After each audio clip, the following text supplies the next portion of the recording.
Good morning students. 4C exercise तक आपका complete हो गया होगा। आई होप आपने सॉल्व किए होंगे क्वेश्चन। 5D जो है वो डी एक्सरसाइज, फोर्थ एक्सरसाइज जो इसकी डिटर्मिनेंट की है, वो एक्सरसाइज बेस्ड है प्रॉपर्टीज़ पर। तो प्रॉपर्टीज़ का हम लोग रिव्यू कर लें हैं और फिर जो है एक्सरसाइज पे आते हैं। प्रॉपर्टीज़ में आप देखिए,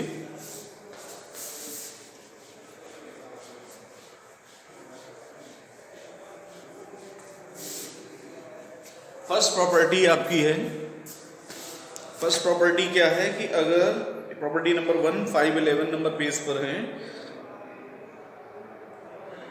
if each entry of any row and any column be zeros, value of determinant be zero. जैसे आपका सपोज दैट 1 2 1 0 0 0 1 5 1, यहाँ पर क्या है आर रो 2, जो आर रो 2 है आपकी, उसकी ईच एंट्री जो है वो क्या है, जीरो है। तो इसलिए वैल्यू ऑफ डिटरमिनेंट जो है वो क्या होगी, जीरो होगी।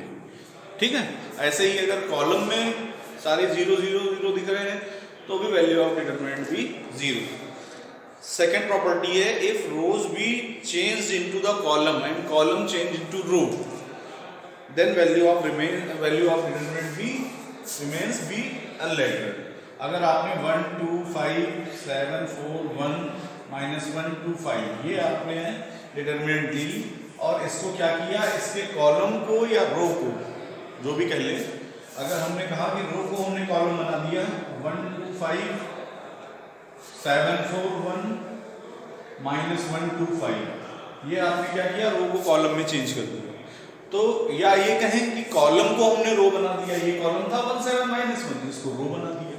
जो भी कहना चाहें, अगर करते हैं और इसको एक्सपेंड करते हैं तो जो इसकी वैल्यू ऑफ डिटरमिनेंट आएगी वही इस वाले डिटरमिनेंट की एक्सपेंड करने पर वैल्यू आएगी। ठीक है।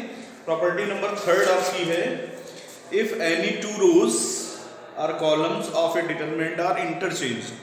अगर आपने कॉलम और रो को इंटरचेंज किया, किसी भी कॉलम या रोज को, जैसे आपने ले लिया 1 2 1 5 6 7 2 1 7 ये ले ली, और इसका थर्ड कॉलम फर्स्ट की जगह ले लिया, फर्स्ट का थर्ड की जगह ले लिया, ये 2 1 7 यहाँ ले आया और 1 2 1 वहाँ ले गए, 5 6 7 1 2, तो यहाँ पर एक माइनस का साइन बाहर आ जाएगा।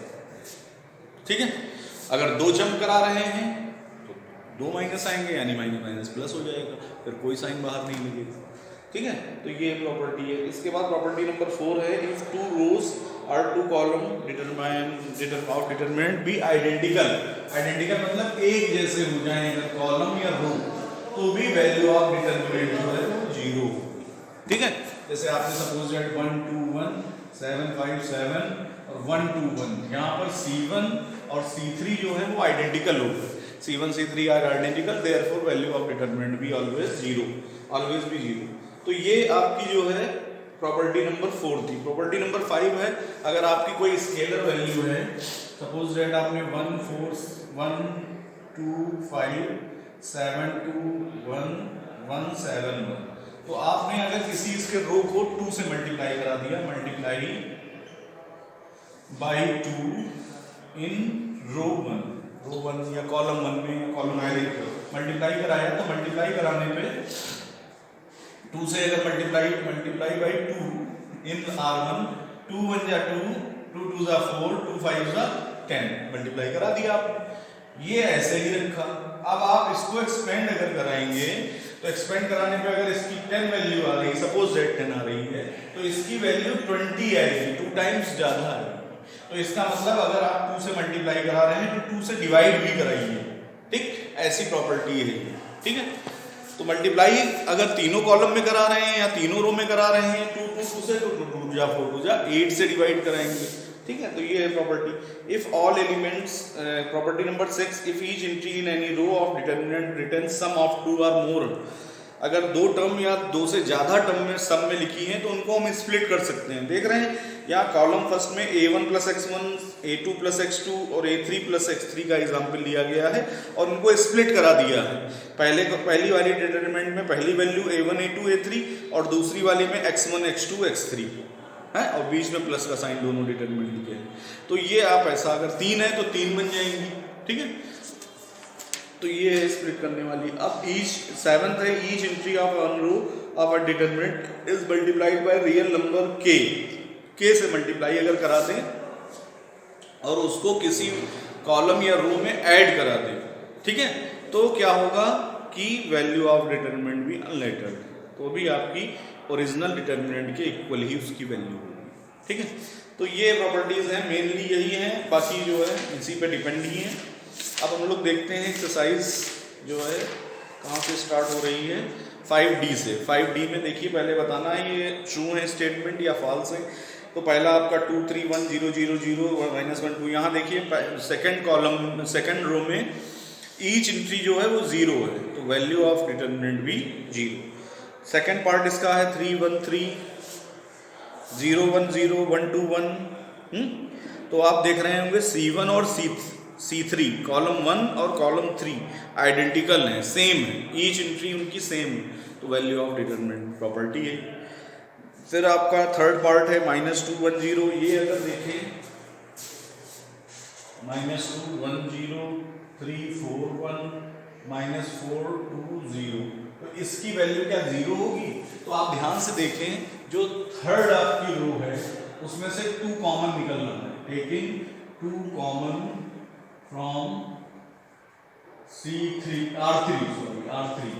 तो ये क्या हो गई, 2 कॉमन ले लिया, -2 1 0 3 4 1, इससे 2 कॉमन लिया है, -2 1 0, ये आपकी वैल्यू आ गई, ठीक है। तो यहाँ आप देखिए -2 1 0 -2 1 0, तो 2 0 0, value of R1 and R3 are same each entry, तो देयरफॉर वैल्यू ऑफ डिटरमिनेंट भी 0। तो ये आपकी प्रॉपर्टी यहाँ यूज होगी। ऐसे ही इसमें सब में प्रॉपर्टी कॉमन की या कुछ ना कुछ यूज होनी है, देखिएगा, ट्राई कीजिएगा। इधर आपकी 7th पार्ट जो है, 7th पार्ट में क्या कह रहा है देखिए जरा। 7th पार्ट में आप देख रहे होंगे कि 3 2 1 4 0 7 5 3 4, यहाँ पर आपने रो को कॉलम में चेंज कर दिया गया है, इंटरचेंज रो इनटू कॉलम। 3 2 1 है, यहाँ देखिए 3 2 1 को पहला कॉलम बना दिया, 4 0 7 रो थी, इसको दूसरा कॉलम बना दिया, 5 3 4 थर्ड कॉलम बना दिया, तो वैल्यू ऑफ डिटरमिनेंट भी इक्वल होंगी। यहाँ देखिए 2 11 6, इसमें क्या किया गया है, इसमें 21 7 8 थर्ड कॉलम जो है वो फर्स्ट की जगह आ गया है और फर्स्ट कॉलम किसकी जगह आ गया है, सेकंड की जगह। इंटरचेंज आपस में 2 बार कराया गया है, तो 2 बार माइनस का साइन बाहर आएगा तो प्लस हो जाएगा, ठीक है। इसी के बाद बी इसका पार्ट है, वो देखते हैं 1 2 3 2 3 4 3 4 5 इज इक्वल टू 1 1 1 2 1 0 3 1 -1। यहाँ देखिए आपको क्या है, इनको सेम दिखाना है, यहाँ पर भी प्रॉपर्टी यूज होनी है। आप ध्यान से देखें तो यहाँ 1 2 3 ये सेम लिखा हुआ है, ये 2 3 4 चेंज हो गया। तो अगर हम इससे इसको सब्ट्रैक्ट कराएं, देखें 2 -1 1 3 -2 1 4 -3 1, बन गई सेम, ठीक है। तो ये आपको कराना है, यहाँ पर R1 को चेंज कर, सॉरी R2 को चेंज करना है और R2 से R1 को माइनस कर देना है। तो 1 2 3 रो 1 ऐसे ही लिखेंगे, LHS ले ली, 2 -1 1 3 -2 1 4 -3 1।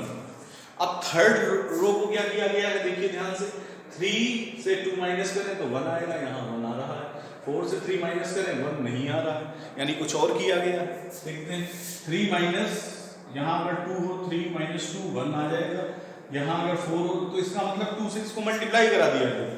R2 R3 को चेंज कराया गया है, R3 -2 R1 किसी स्केलर k से आप मल्टीप्लाई करके किसी भी डिटरमिनेंट में ऐड और सब्ट्रैक्ट करा सकते हैं ना, प्रॉपर्टी थी पीछे अभी आपको बताई थी। तो इसको 2 से मल्टीप्लाई, 2 1 जा 2 3 -2 1 2 2 जा 4 4 -4 0 2 3 जा 6 5 -6 -1, ये आपकी आंसर आ गई। ये 2 प्रॉपर्टी जो है मेनली, ठीक है। नेक्स्ट क्वेश्चन में लिखा हुआ है विदाउट एक्सपेंडिंग, एक्सपेंड नहीं कर सकते हैं आप, एक्सपेंड करके इसकी वैल्यू नहीं निकालनी। ये आपको फर्स्ट पार्ट में शो करना है कि ये जीरो है क्या, 42, 28, 14, इनसे 7 कॉमन निकल सकता है इस कॉलम से, 7 6 जा, 7 4 जा, 7 2 जा, 6 4 2, 6 4 2 जब 7 बाहर निकाल लेंगे कॉमन तो पहला कॉलम 6 4 2 हो गया और थर्ड कॉलम ऑलरेडी जो है 6 4 2 है। तो 2 column C1 and C3 be identical, therefore value of determinant be 0, 7 × 0 7 0 0। ठीक है, तो ये सेकेंड पार्ट में भी यही कॉमन का यूज किया गया है। चलिए इसका फिफ्थ पार्ट देखते हैं। यहाँ 1 ओमेगा ओमेगा स्क्वायर, यहाँ भी एक्सपेंड नहीं कर सकते हैं आप, एक्सपेंड करेंगे 0 आ जाएगा, बट विदाउट एक्सपेंडिंग, प्रॉपर्टी का यूज करके बताना है। तो अगर यहाँ पर हम C1 चेंज करें, C1 + C2 + C3 तीनों ऐड कराएंगे, C1 को ऐसा चेंज करें 1 + ओमेगा स्क्वायर, यहाँ भी ओमेगा + ओमेगा स्क्वायर + 1 यानी 1 + ओमेगा + ओमेगा स्क्वायर, यहाँ भी यही आएगा 1 + omega + omega square, omega omega square 1 as it is, omega square 1 omega as it is. ठीक है, तो यहाँ 1 + ओमेगा + ओमेगा अपने कॉम्प्लेक्स नंबर 11th में आपको चैप्टर पढ़ाया गया था, 1 + omega + omega sum of roots of cube unity है, यूनिटी ऑफ क्यूब, ये 1 ओमेगा ओमेगा स्क्वायर इन तीनों का सम क्या होता है 0 होता है। तो ये कॉलम आपका 0 0 हो गया, omega omega square 1 omega square 1 omega, तो यहाँ each entry of column first भी 0, देयरफॉर वैल्यू ऑफ डिटरमिनेंट भी 0। तो ये प्रॉपर्टी यहाँ यूज होगी। ठीक है, आगे देखते हैं क्वेश्चंस। अब देखते हैं क्वेश्चन नंबर 3। यहाँ से आपको प्रूव करने वाले क्वेश्चंस हैं, वही 4 मार्क्स से आपके एग्जाम में आते हैं। देखते हैं यहाँ पर प्रॉपर्टी को यूज करके आपको जीरोस की वैल्यू निकालनी है। कहीं पर तीनों कॉलम ऐड करने हैं, कहीं तीनों कॉलम सब्ट्रैक्ट करना, ऐड करना, या किसी स्केलर क्वांटिटी से मल्टीप्लाई करके, डिवाइड करके, कैसे भी कोई भी प्रॉपर्टी यूज करके इनको सॉल्व करना है। तो देखिए यहाँ पर अगर हम R1 को चेंज कर लें, R1 - R2 कर लें, तो क्या आएगा 0 माइनस दिस, तो माइनस p माइनस प्लस यानी p माइनस q आ जाएगा, p माइनस q माइनस 0 ये 0 आ जाएगा, और p माइनस r में से माइनस करना है q माइनस r, यहाँ साइन चेंज हो जाएंगे, प्लस r हो जाएगा, r कट हो जाएगा, p माइनस q आ जाएगा, p माइनस q। ठीक, और साथ में एक और प्रॉपर्टी यूज कर ले, अगर इससे इसको माइनस कर लें, इससे इसको, यानी R2 change R2 minus R3 कर लें, तो देखिए क्या आएगा, Q माइनस P से आप माइनस करेंगे R प्लस P, तो P कट हो जाएगा, Q माइनस R यहाँ आ जाएगा, Q माइनस R, 0 में से इसको माइनस करेंगे, साइन चेंज हो जाएगा, P माइनस R में जाएगा, Q माइनस, ये नहीं चेंज होगा सर, वही केवल चेंज हो पाएगा, P minus Q, Q minus P minus R, P cut गया, Q माइनस R, या यहाँ गलत लिख गया है, R minus Q, R minus Q है, ठीक लग जाएगी प्रॉपर्टी। तो यहाँ ये Q माइनस R आ गया, और यहाँ Q माइनस R में से 0 माइनस होगा, तो यही है, तो R minus P, R minus Q और 0 एज इट इज। तो यहाँ पर आपका P minus Q and Q minus R taking common from R1 and R2, R1 R2 से हमने ये कॉमन ले लिया, P माइनस Q और Q माइनस R। तो देखिए क्या आएगा, यहाँ पर 1 हो जाएगा, यहाँ 0 हो जाएगा, यहाँ 1 हो जाएगा, यहाँ 1 1 1 1 1 1, यहाँ पर R minus P, R minus Q और 0। ठीक है, अब अगर इससे इसको सब्ट्रैक्ट कर दें या इससे इसको सब्ट्रैक्ट कर दें, तो यहाँ पर एक 0 बन जाएंगे। तो ये अब अप्लाई करें यहाँ पर, नाउ ये रफ कर देंगे हम,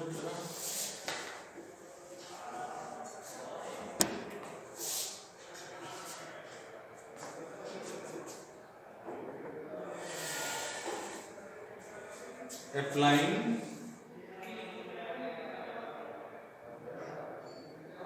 R1 change R1 minus R2, तो 1 minus 1 बाद P minus Q और Q minus R as it is, यहाँ 1 minus R1 से R2 0, यहाँ -1 -1 0, यहाँ 1 1 1, r minus P r minus Q 0।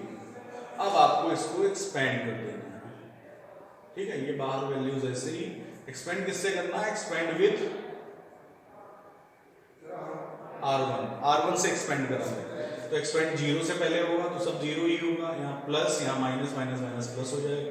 1 से एक्सपेंड कराएंगे, ये डिलीट और ये डिलीट, 1 से 0 का मल्टीप्लाई और r माइनस पी से 1 का multiply, minus P minus r, और 0 से एक्सपेंड कराएंगे 0। या कुछ मिस्टेक हो गई आई थिंक, देखिए यहाँ पर मिस्टेक हो गई है। ये इससे आपने r1 माइनस r2 किया, 0 minus this p minus Q, p minus Q minus 0, तो p माइनस क्यू आएगा, ठीक है। यहाँ मिस्टेक है, तो ये 1 0 यहाँ पर 1 ही आ गया। अब ये यहीं पर प्रूव हो गया, ठीक है। देखिए जरा, अब ये आइडेंटिकल हो गए, r1 एंड r2 आइडेंटिकल हो गए, देयरफॉर वैल्यू ऑफ डिटरमिनेंट भी 0, तो 0 से इसका मल्टीप्लाई होगा 0। तो इस तरीके से ये प्रॉपर्टीज यूज करनी है। एक क्वेश्चन मैंने इनका किया, आप नेक्स्ट वीडियो में आगे क्वेश्चन सॉल्व करेंगे। Thank you.